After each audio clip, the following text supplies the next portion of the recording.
entering that, that period of moving into dream thinking and thinking about the year ahead. And I mean, I've started, let's just say I'm always in that mode, by the way. I'm always in the mode of thinking about, you know, what's coming next, which doesn't always serve me because you're really supposed to be as present as you can possibly be, right? So good morning, morning on YouTube, morning Jason, morning Tashana, morning Gemini Gem.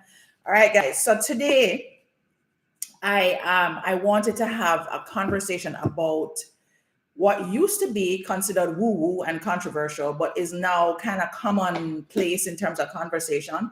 And it's about manifesting, creating the life you desire. And the reason I want to talk about it is because this week, I guess as a mighty, as a part of my whole experience in the week, I had quite a few persons that came to talk to me about or had questions just about, creating the life that you want and what works and what doesn't work. And on TikTok, which I just started my TikTok channel, guys, which is literally just basically clips of all these conversations for now.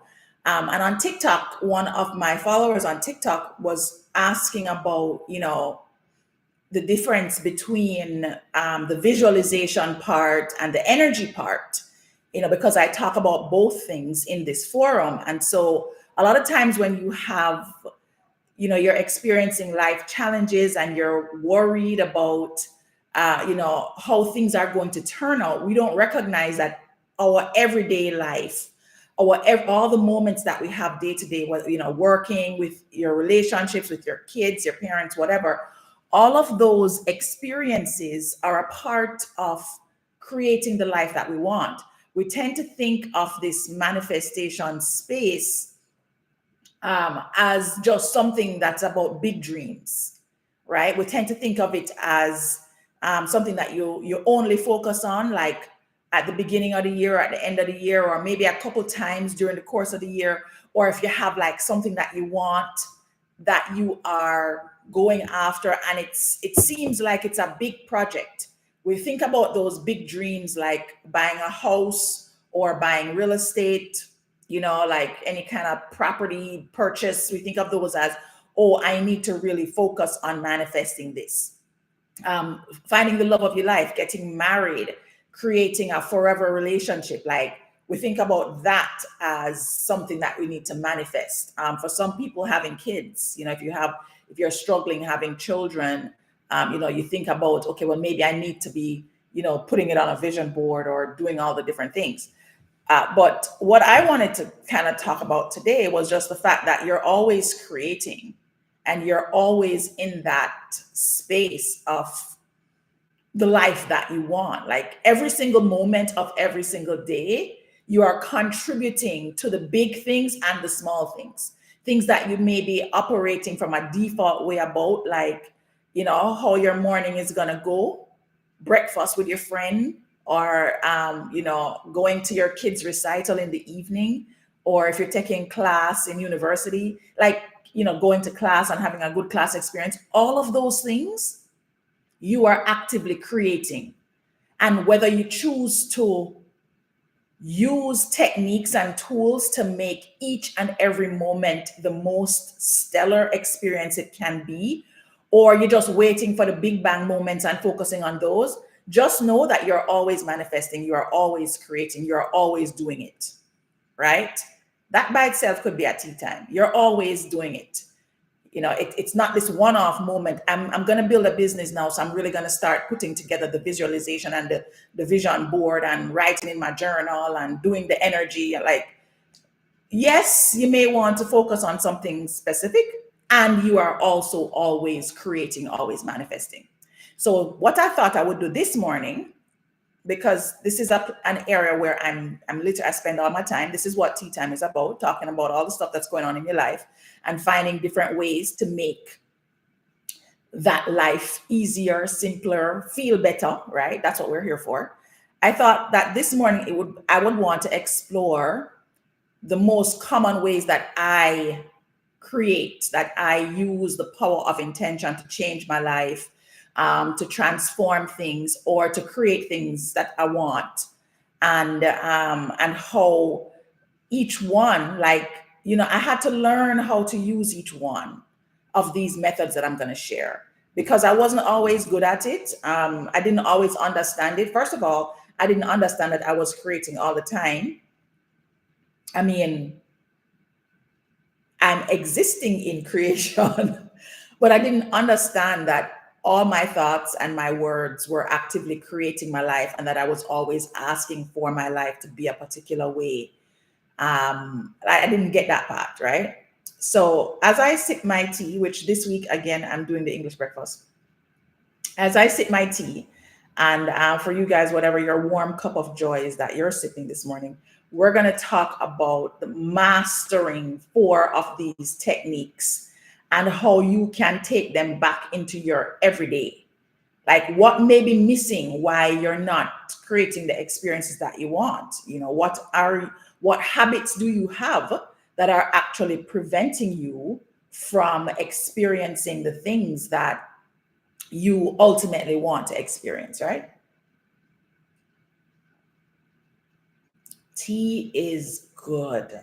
Mm, yes. Okay. My mom brought this cup back from Scotland for one of my daughters, and I'm the only one that uses it. I don't even think she remembers that she got it because I've hidden it in the back of the. Anyway, so let's get started. Of course, intention cards. I wanted to pull this intention from early. I usually pull my intention cards at different points in time, but I actually already have the card that I want for this conversation. Um, the deck of cards, the deck of intention cards actually really just speaks a lot to creating the life you want. And it helps to prompt how you think about how you're creating the life you want, right? So usually I'd shuffle and pick a card. Most of the cards in here are for that. So even I shuffled and I picked a card. This card is, I'm intentional about my greatness. I am intentional about my greatness. Okay, the affirmation says, I take deliberate actions that are aligned with the highest, truest expression of myself and the life experience I desire. So this this is not the card I was going to use today, but this is actually a perfect card. So shuffle the card deck. I'm gonna get the perfect card anyway. It's all about being intentional. So I'm going to teach you 4 methods today that you can use to be intentional about your greatness. And as we approach September, so once September reach, literally here and seeing the Christmas decorations, I went into Price Mart. I'm in Kingston. I went into Price Mart last week, and they already started putting out the Christmas decorations. Okay, so we are there, right? And if you want to really make the rest of this year going into 25, like starting to build up some momentum about creating the life you desire, and you've made up your mind, like, this is the time, and take no check. This is the now moment within which I want to step fully into who I know I am and what the life I know I deserve. Like, if that is the mood and the vibe and the energy that you are in and feeling and wanting to get more of, then today's conversation is for you. So you want to kind of start thinking about the different ways that you have been creating the life you desire. What have you been manifesting? How have you been manifesting? Do you even understand manifestation and what it is, right? Just start to kind of think about those things. When you think about manifestation, what is the feeling that comes up? Is it still like, oh, this is woo-woo? Is it still something that feels a bit off to you? Maybe you prefer to use the word goals, like, I want to have these goals that I use in my life. Whatever it is that makes you feel good about the conversation, like, I have these dreams that I'm creating. That's kind of where you want to focus your energy this morning, okay? So I'm going to be sharing the 4 areas, the 4 different methods that I use for manifestation mastery. Now, there are times where I may use other methods, but these are the most common ones that I've used either for a long time. I thought maybe this is what I'm supposed to do, And then another period of time, I would think, oh no, this is what I'm supposed to do. What I now recognize is that they all really work very well together. And so, depending on what feels good to me in any given moment, that's where I kind of lean in to create the different outcomes that I want for my life. So, the four methods that we're talking about today include visualization, which you may have heard about and know about a lot, right? So, you'd have heard about visualization, feeling the energy of the experience that you're trying to create, or feeling is the secret, as one of the books that I've read, Neville Goddard's book, Feeling is the Secret. Feeling the energy is what I call it, right? We talk about energy a lot on Tea Time, yeah. Using affirmations. Clearly, we talk about using affirmations, right? We have affirmation cards that are a part of our conversation. And then writing the vision. So there's a lot of quotes about writing the vision, making it plain. There's Bible scriptures. There's things in, all the different books about writing things down. You've heard people talk about journaling, etc. Right? So those are the four methods that are really, if you can master these methods, then you will start to accelerate the way that you create the life that you desire. And when I say accelerate, the reason I'm specifying that you'll start to accelerate it is because sometimes we don't see the thing that we want to create happening like right now, like especially, we talk about microwave society and how you feel like you say it today, you must get it tomorrow. When you don't see that happening, oftentimes you feel like you're doing something wrong, or you're not doing the thing, or it's not coming. Okay. So what I want to say to you is that the more skilled you get at these tools, the more you will start to see it in everyday life, which is why you need to understand that creating the life you desire and manifestation is not just about the one big thing that you want. It's not about that. It is literally a culmination of your everyday creation, your everyday life. And if you can master these four methods, then what's going to start to happen is that your everyday manifestation, your everyday life, you will start to notice how you say one thing in a moment and then you get it in the next. And it's like you start to build up momentum so that the larger thing that you're trying to create comes to you actually a lot faster. All right. Good tea. So let's start off with visualization. Okay. So visualization, first and foremost, I want to kind of explain what visualization is. It is the technique that involves clearly picturing in your mind what you want to achieve, right? You have to be able to imagine it. And the way that the imagination piece works, guys, which a lot of people miss, is you have to be able to imagine it in a way that you can actually start to feel what it would feel like while you're in the imagination. Like you have these dreams and they're nightmares. And the nightmare is so real that you literally jump out of your sleep because you feel like you're in the actual scary experience, right? Like when you fall off a cliff or you get hit by a bus or a car and you're like, oh my God, I'm going to die. And you just, it's so intense, it's so real. You wake up and your body's in cold sweats and it's like, oh my God, I can't believe I was having this thought process and whatever, right? So when I say to you that visualization is about imagining, I don't think people make it really clear that it's not just this, you visualize it one time and then you're gone off about your business. No, it's literally a technique that you have to practice. And so when you read the old scholars like your Neville Goddard or your Earl Nightingale, or even Think and Grow Rich, Napoleon Hill, when you read those old scholars, one of the things that they talk about is the repetitive way that you visualize. So what that made me realize is that the visualization does not happen once per year and then it is left somewhere. Not if you want to accelerate the creation of it, right? So vision boards became very popular at one point in time. A lot of people were doing vision boards. People wrote books about the vision boards. You had vision board workshops. I didn't do a vision board workshop, but I did do a vision board video series thing where I was talking about vision boards. And even when I was doing it then, I don't think I really understood or appreciated what the actual process needed to be.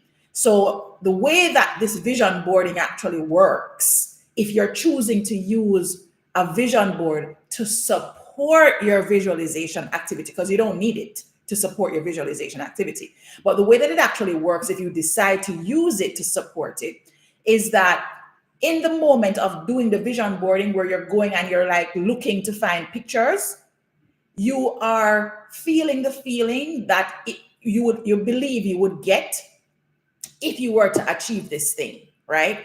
And one of the reasons why people said that vision boards was so powerful is because you would cut out the pictures, you get all excited because you see the Chris car or you see the yacht, and you're like, oh yes, I would love to have this new car, and I want this Range Rover, and it's gonna be this on the inside, and it's gonna be that, and you literally in the moment in the workshop, you can see yourself in that space. One of the other reasons why it is believed to be such a powerful exercise, the vision boarding exercise, is because for people who can't visualize on their own without any aids, when you can't visualize on your own without any aids, a vision board workshop and a vision board, having it up in your room or whatever, is helpful because it helps to put the images in your mind. So if you're a person that has a challenge with imagining pictures or imagining, situations that you can see in detail, then a vision board is really great for that. But here is the secret. You cannot just do it one time and leave it and never connect with it again and expect for it to show up tomorrow. It may show up, but the power part of it, the part that's really influential, is when you are actually able to now repetitively see that vision and feel what it would feel like if you have actually created it, right? So the way that it works is that you are picturing something in detail. The more detail you can get, the better. And as a matter of fact, I'm going to give another little secret afterwards. And then to be able to, the real power comes when you're actually able to feel into that thing, like when you can see it and you can actually feel into it, right? And then being able to now do that on a consistent basis with or without the vision board. So some of the common setbacks you can experience with visualization is really a lack of clarity. So it's like, a situation where you may decide that you want to live in a beautiful house. And so you're just like, that's what you've been thinking about. You've been thinking about living in a beautiful house, but you could live in a beautiful house and it's not your house. I was reading this story about a caretaker for a house. And there was somebody, I was talking to him and asking him how he became a caretaker for this house. And he was like, boy, he used to spend a whole lot of time visualizing living in a big house.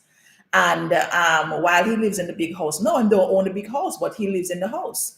And so that's where the clarity comes in. And a lot of times when we think about creating the life that we want, we end up with things that are kind of like what we wanted, but not exactly. And it's not what we believe is promised, which is where you visualize a thing, or you write down a vision for a thing, or you feel the energy for a thing. And ultimately, when it comes, it really is supposed to be greater than you could have even asked for or even imagined. So it serves you to get really, really clear about what it is that you are trying to create.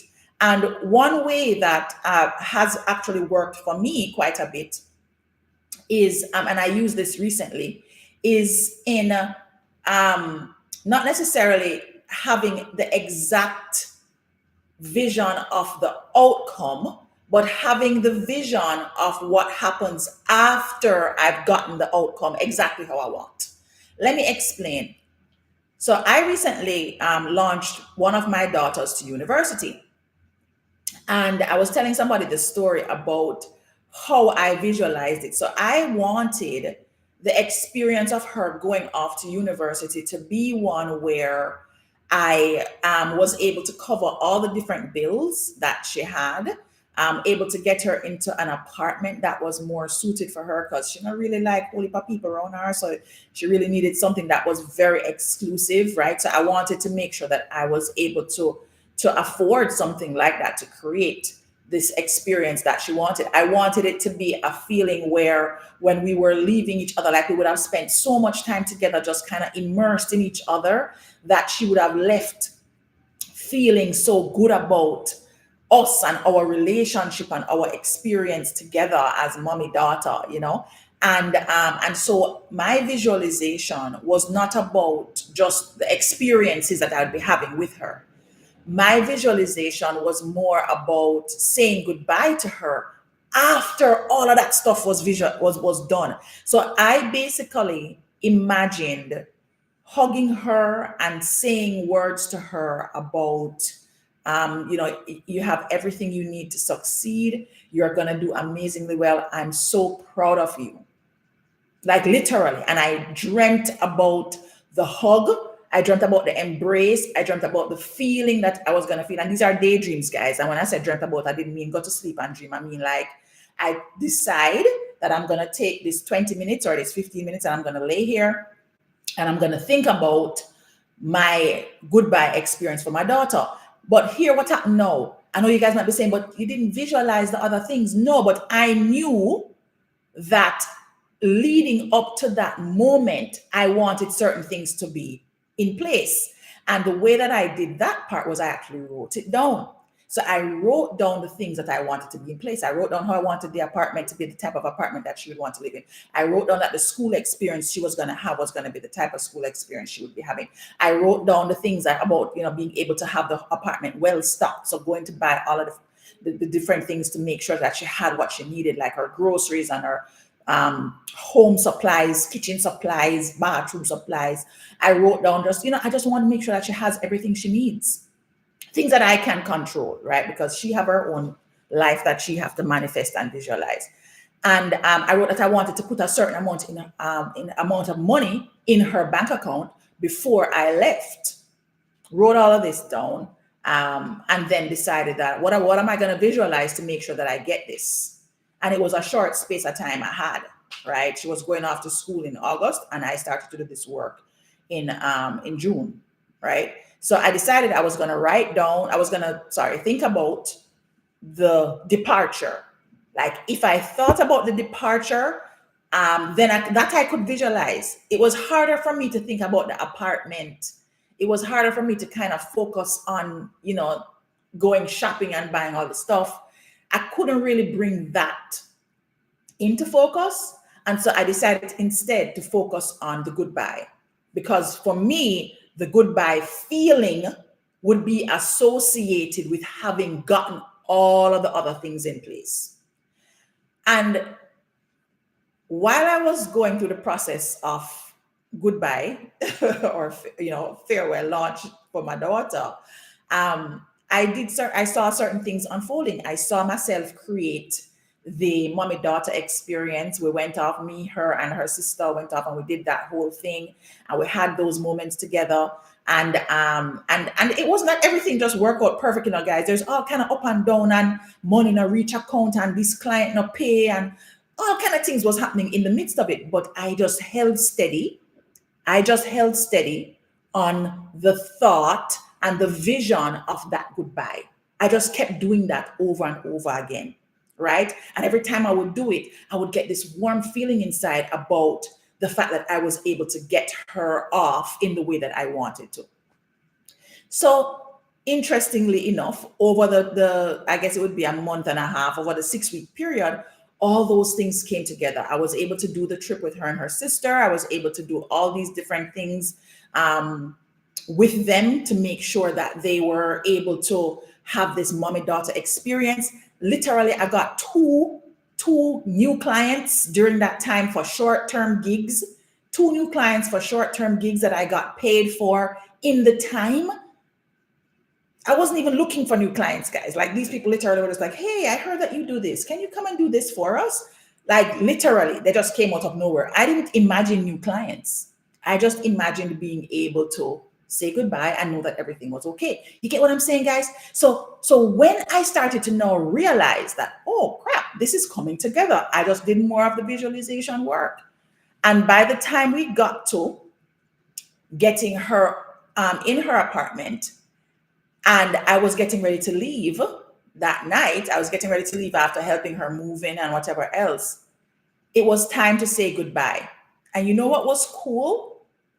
I deliberately executed the goodbye the way that I had thought about it because I was present to the fact that I had now created the experience that I wanted. And the only thing left for me to do was to close it out with the feeling that I was expecting. And that's exactly what I did. I hugged her. I said the exact words that I had imagined, and I felt the exact feelings above and beyond what I expected to experience.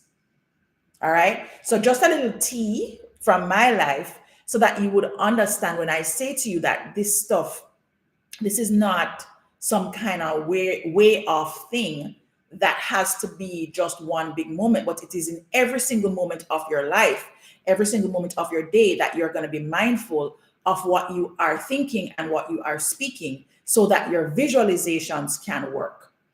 Okay. All right. So that's visualization. So barriers to visualization is basically you imagining with as much clarity as you can the thing that you want to create, the experience that you want to create. I recommend using visualization to get into the habit of it.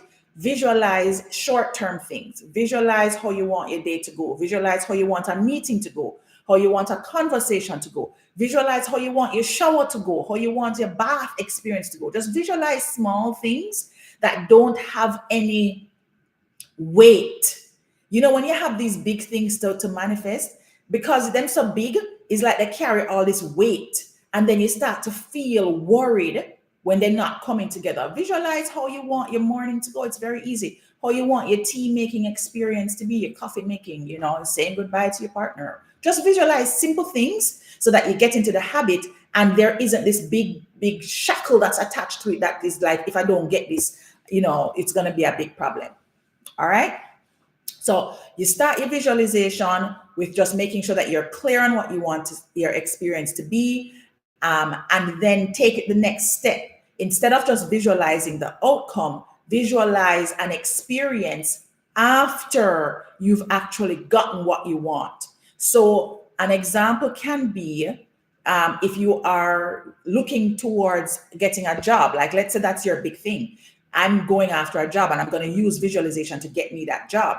Then what you want to do is you want to visualize getting the call that you've achieved the job. Don't necessarily spend the time visualizing the interview. You can think about the interview. You can think about the interview going well. You could even do that right before you go into the interview. The visualization that you want to focus on is having gotten the thing.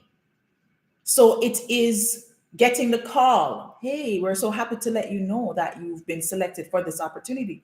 You know, listen to the congratulations. Congratulations. And we're paying you more than you asked for. Oh my God, I can't believe. That's what you visualize. And that's what you try to get the feeling of. All right. Things that will make your visualization not work or barriers to success, you know, is just clarity, not having clarity and being inconsistent. If you're inconsistent, then it's not going to work very well, or it will take a long time. It's not that it's not going to come. It's just that it's going to take a long time to come to you, which ultimately that's not what you want. What you want is you want it to come as quickly as possible, right? So for that success in career, you want to be able to see that clearly. I recommend visualizing the post outcome, not the actual interview itself, but what you want to happen after the interview.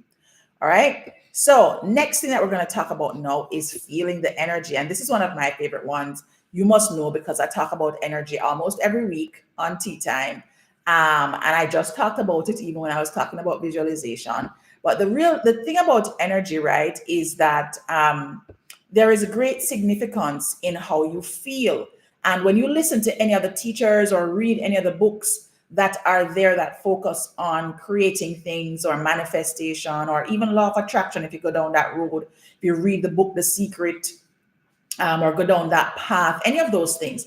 A significant component of this is energy. And energy is the one that I feel helps to either accelerate or to slow things down the most.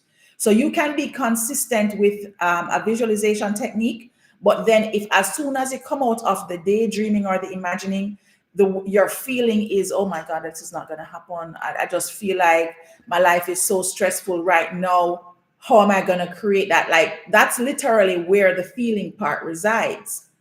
Okay. So you have to align your emotional state with the feelings that you believe you will experience when you achieve the thing.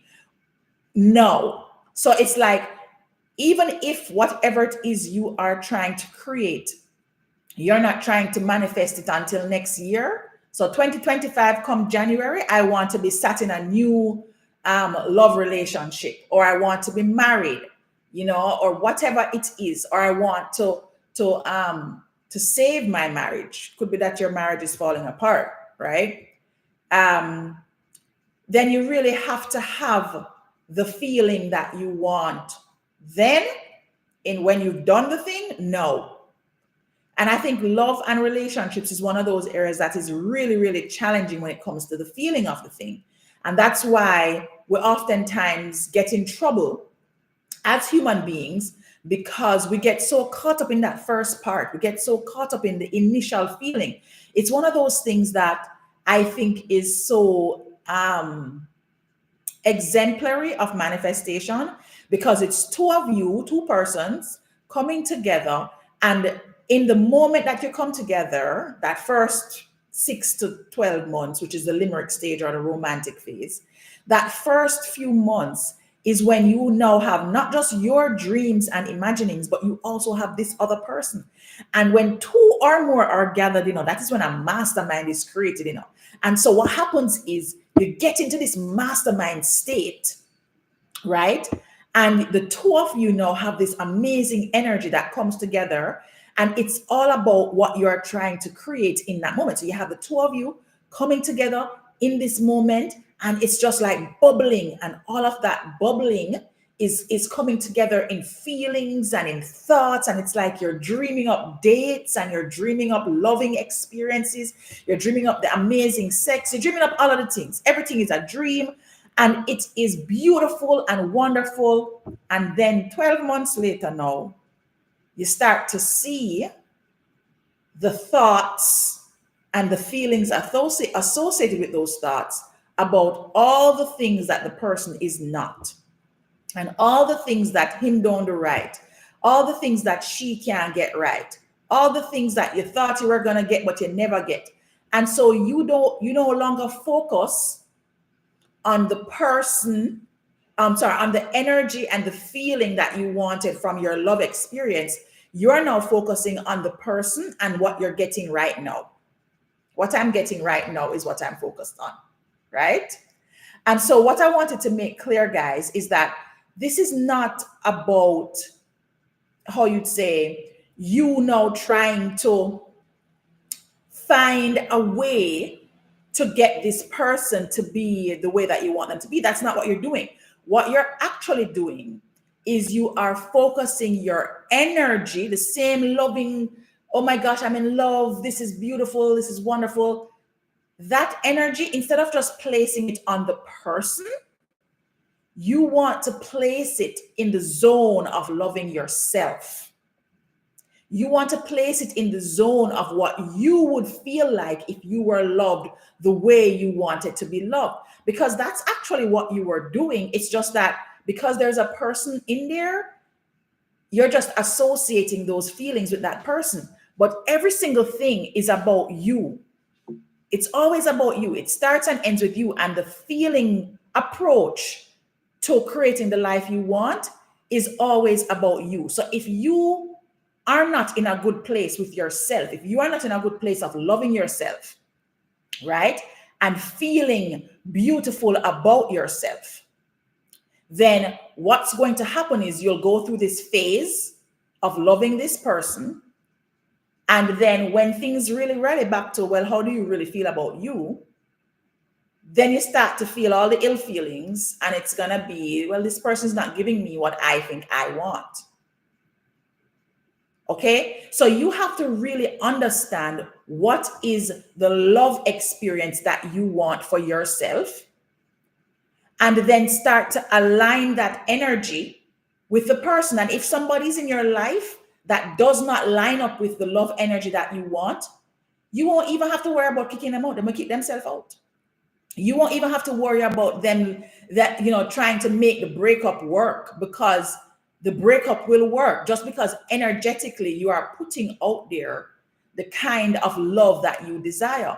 So if you are a loving and compassionate person, and you love yourself, and you are compassionate with yourself, and the thoughts and the words that you are using towards yourself reflect that, then the person that is interacting with you, if their energy can't line up with that, they're going to have to exit. They're going to have to exit stage right eventually. Okay? The challenge is to overcome past hurts or past negative experiences that might block those positive emotions that you will need. Because oftentimes, when you get into a situation with a new person and you're in that romance phase, what starts to happen is the feelings from the past hurts, or the memories of the past hurts, start to come back. And you start to realize that, oh my gosh, I could be creating the same thing that happened back then. And I'm not talking about extreme situations like abuse and that kind of thing, right? But even in those abusive situations, why are you attracting somebody that's abusing you? Verbally or physically or emotionally? Why are you attracting that? It's not about them, it's about you. It's just like looking at the news and you're seeing J-Lo once again divorcing Ben Affleck. And I'm like, people were probably expecting it or not expecting it. Maybe she did or did not expect it. But my thing is that J-Lo is creating exactly what she wants. If she actually wanted to create a love relationship that is lasting, right, then that's what she would attract. And that's the work that she would be doing inside of the relationship to create that. You are in relationships where the person keeps cheating on you, or that negative kind of experience that you don't want because you want a monogamous relationship. What is it about you that is attracting that?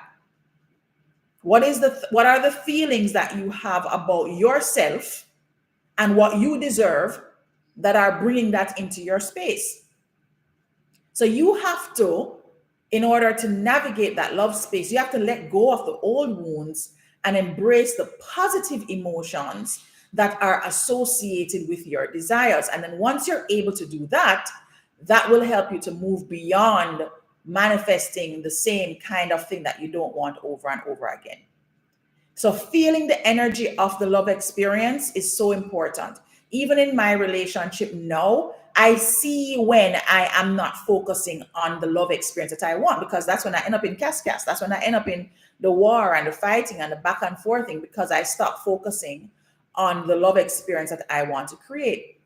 And it's not for lack of being in other kinds of relationships that did not necessarily serve me. I've done all of that. And so I've made up my mind that I'm attracting a love experience, a spiritual love partnership that's more connected to the feeling that I am trying to create on a day-to-day basis, and what it will look like after I have that experience that I want. And the moment I start to shift back into, oh, he's this and oh, he's that, and how man stay, and the moment I start to shift back into that, guys, is the moment that I start to get into arguments and confrontations with my love partner. Hands down. Oh, it just like clockwork. Okay? So feeling the energy is the second method. Third method, affirmations. Affirmations are a huge component of what I feel powers up all the other things. Affirmations on their own, I think,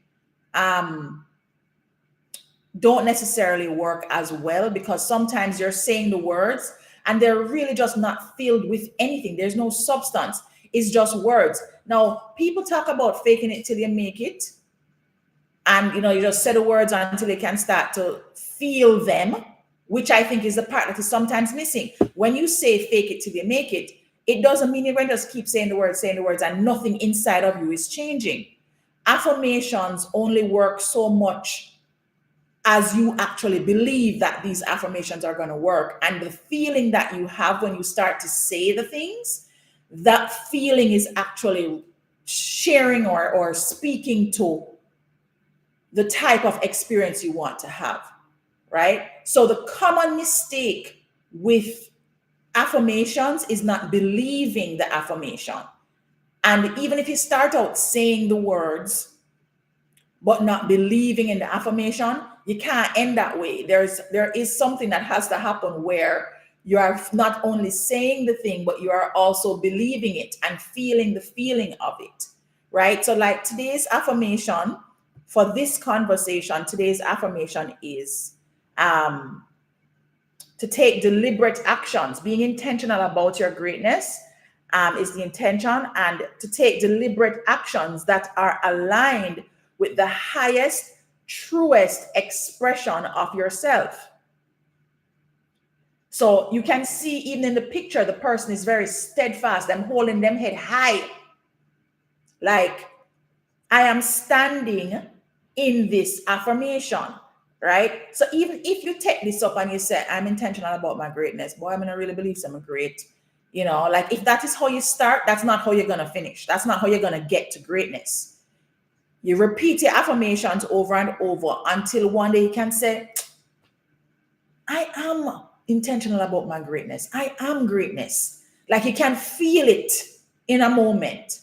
So that's when I think that affirmations really start to kick in, is you put your mind towards a positive mindset. And so if you're looking at wealth building, for example, wealth building is a great place for affirmations. I am open to financial abundance and receive it now. I'm open to financial abundance. I am open to financial abundance and receive it now. Because you can be open to it and you don't receive it. You might be open to it for somebody else, but not yourself. Right? And so thinking through affirmations and how to use affirmations, I find that they're the easiest ones. You can buy affirmation cards. You can go online and look up daily affirmations. You can follow affirmation pages on your IG or on your threads, right? So I think they're the easiest to access. And the secret to making them work is to actually start to feel the feeling and to believe in the affirmation and not believe in the negative thoughts and words that you're using. If you're saying affirmations and then the rest of the day you're just talking bad, it not gonna happen for you. It just not gonna happen. It just not gonna work. So you have to speak the thing and then observe the other words that you're saying and make sure that they're lining up with what you're affirming. Okay? All right. And then last but not least is writing the vision. Right? So our final method is writing the vision, right? This involves actually taking a pen and paper. Not talk typing it up on the thing, right? No, this is physically writing down what you want to achieve, right? It's more than just goal setting, because we talk about goal setting. You may do it very regularly in your business, but you probably don't do it as regularly for your life, which is a huge mistake. I don't know why we feel we can do business intention setting and goal setting, but we don't do the same thing for our life. Why do we do that? You ever think about that? You go to work every day and you may sit down, and if you're not the person setting the goals, you may hear about the goal setting that is coming down from the top, right? Or if you are at the top or an entrepreneur, you are writing the goals yourself. And you make sure to do it. You do it at the beginning of the year. You sit down and you do it every quarter. Then every month you want your team to know the goals. And every week you want to go through your tasks. But you do not do that for your life. And then when life now work out for you, you wonder why. You don't need to wonder why. Because it's very clear. You are not writing the vision and making it plain and revisiting it over and over again. Now, this is one of the places, guys, where I really suck, or I have sucked in the past. Not that I don't write it down. I love to journal. So I will journal a lot and I will write things down a lot. But you see that part where I'm not going back and I'm not looking at it and I'm not curating it. That's the part where I'm going to be doing continuous work, because I do believe in the refinement of what you've written down, going back and reading it over and looking at it. I don't oftentimes go back and look at my thing for months at a time, right? Which is a habit I am actively working to shift. Okay. So oftentimes you face the obstacle of not consistently looking at what you've written down so that you can remember and get that clarity around what you're after. Why is this useful to look back at it? Because it helps you to focus. You know what happens to us, especially as human beings? We think we're just all here to do it, but we're beings and we're always creating. And so what happens to us is we'll write down these visions, and then the year starts or the month starts, and you just go off doing all these other things. And then you come back and you look at your thing 3 months later and you're like, oh man, I was supposed to do that. That happens to me, right? That happens to me. And so this year, when I got into the beginning of my year and I started using my different tools, I have a book that I decided I was going to use to write down my thing and use it every week. And I was good for January. I was even good for half of February. So by the time I hit March, gone through the window. So I said, okay, all right, let's regroup again. Here we go, April. I was good for April for 1 week. And then after that, well, guess what happened to me, guys? Even though I wasn't necessarily refining and writing down the everyday, like what I'm doing every single day in my vision book, I still use my own notebook and set up myself every month, every Sunday. I do a Sunday setup where I write down what I'm creating for the week, or I just look over my calendar and think through what I want to make sure that I'm manifesting. I also get into the habit of looking back. So every single quarter, so like how we're approaching September now, I'm going to be going back into that book and looking back at the beginning of the year, what I said I wanted to create. Okay. So when it comes to setting things down on paper, like writing the vision and making it plain, you want to get into at least the habit of looking back at it. Even if you're not doing the weekly setup or the monthly check-in to see what you achieved, right? It's one of those that you can at least look back and help you to get back into focus. So this particular one, writing the vision, is great for making sure that your actions that you're taking, that your actions are focused. It's more along the lines of the doing side of humans, which for many of us, that's where we reside a lot. We spend a lot of time doing, and there's nothing wrong with it. It's just that you want to make sure that you're balancing all that doing that you are doing with being human and feeling the feelings and thinking the thoughts and speaking the words that are going to help you to manifest the life that you desire. All right. So in terms of overcoming the obstacles, guys, I really want to touch on the common obstacles just generally in manifesting our desires or our dream life. First and foremost, focusing on not having what we want. So if you are focusing on big money and you look around and you're not living big money right now, when you focus on that, then it's going to affect how you feel. It's going to affect your ability to visualize.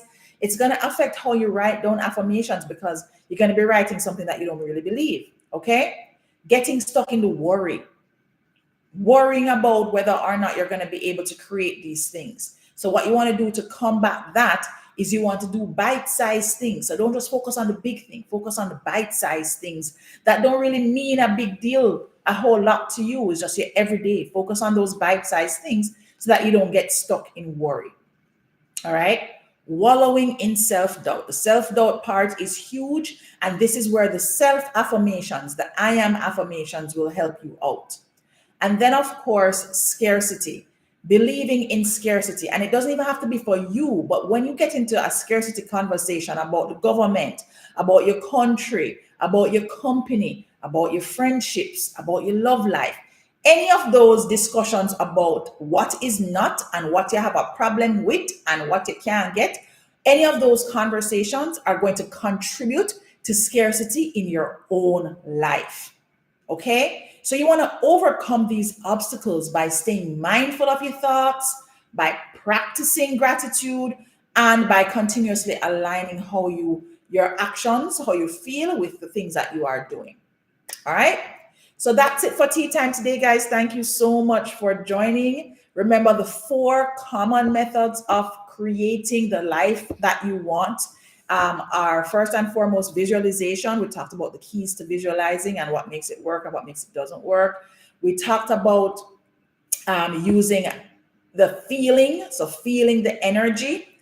We talked about using affirmations, and we talked about writing the vision and making it plain. So those 4 things used either individually in the correct way or together are absolutely guaranteed to have you creating the life that you want, and not just creating it like haphazardly, but creating it in a way that is quick and allows you to experience your desires in the now moment.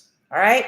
So thanks so much for joining Tea Time, guys. Please stay tuned to this page. If you're on Instagram, make sure that you follow so that you can get the in-between tea time encouragement. If you're on TikTok, I'm also now on TikTok. Just look for Stacey Hines, or you can look for Balanced Lady Boss. I'm there on the both. And also, if you're on YouTube, just subscribe to my YouTube channel because I go live on YouTube every Saturday at the same time that I go live here. So thanks so much for joining, guys. Take care. Enjoy your